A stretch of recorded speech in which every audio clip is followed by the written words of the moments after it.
and go into a hospital and say, I don't like their visitation policy, I'm going to go to another when you're ill, when you're in your bed. I mean, so you are where you are, and you ought to be able to be visited. Sorry, spider on. Oh, it's okay. What kind? As long as it's not you didn't put it on me, Jerry, did you?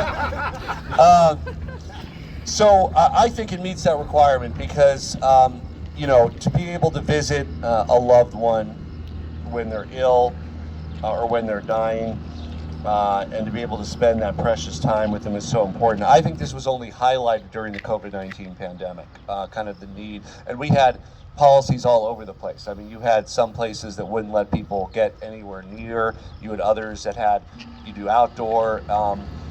And I think allowing some visitation is important. I think everybody knows that, if somebody's medically vulnerable and a loved one's visiting, of course, they might want to take precautions if they have a cold or the flu or they have COVID, because that person is medically vulnerable, but it should be their choice to do that. And this empowers people with that choice, because when it comes down to it, as I said, it's not like you can shop around for hospitals, especially in rural Colorado. You're going to be but even in the Denver metro area, your insurance might only cover one, and that's where you're at. You don't like their visitation policy, you can't just leave for another hospital. So I think this is a very appropriate way to make sure that people that care deeply about one another can help with one another's healing. And I want to thank Representative Geithner and Senator Sonnenberg for their work, and I'll turn it over to Representative Geithner. Well, thank you, Governor. And first, I want to thank Senator Sonnenberg, as well as Representative McLaughlin, and of course Representative Pelton. All of them obviously were very key in making sure this effort was successful. The first year that we brought this forward, or that it was brought forward into the General Assembly here in Colorado, was 2020. It was a very rough session in the sense we had an extended break. We came back, and I immediately introduced policy similar to this that went at the heart of it. And here we have Steve Ryder and his boys.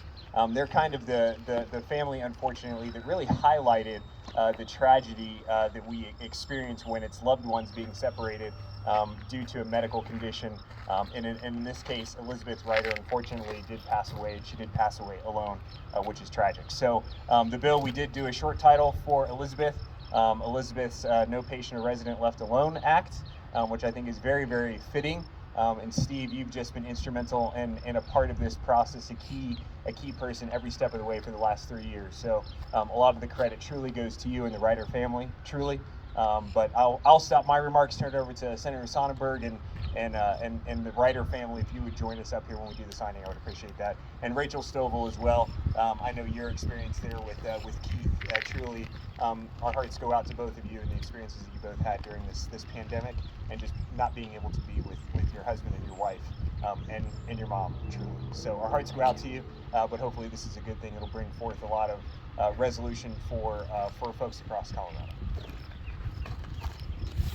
Well, thanks, Tim, and let me say thank you wholeheartedly.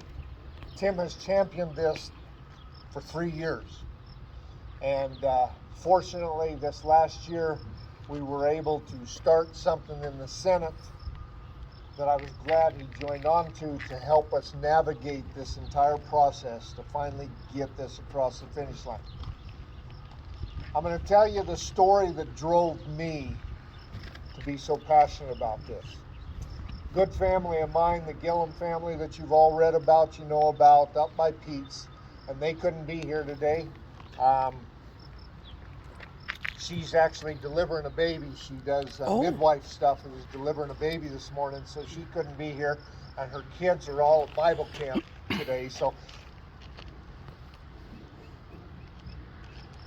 a year ago, they had a son that was sick, not feeling well, 2-year-old son. Took him to the hospital when they realized that things were not good. And when they took him to the hospital, they said, oh, we've got to get him to Children's right away. So here's this 2-year-old son putting on a flight for life to Children's Hospital. And the family, of course, is 2.5 hours away. The helicopter is 45 minutes away. So they called one of their family members and said, go meet Ben at the hospital so he's not scared. in this unintended, this environment that he knows nothing about, a 2-year-old. And they called the hospital and said, this is my sister or my brother that will be there to meet Ben.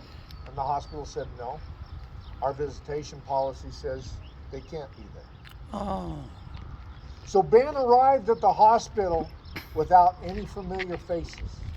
By the time the Gillum family got there, Ben was non-responsive and died just hours later. That's unacceptable in a society where family should be a priority. Tim has championed this for a couple of years. I got on board to try and help. This is key to making sure nobody dies alone. Somebody always has to have an advocate.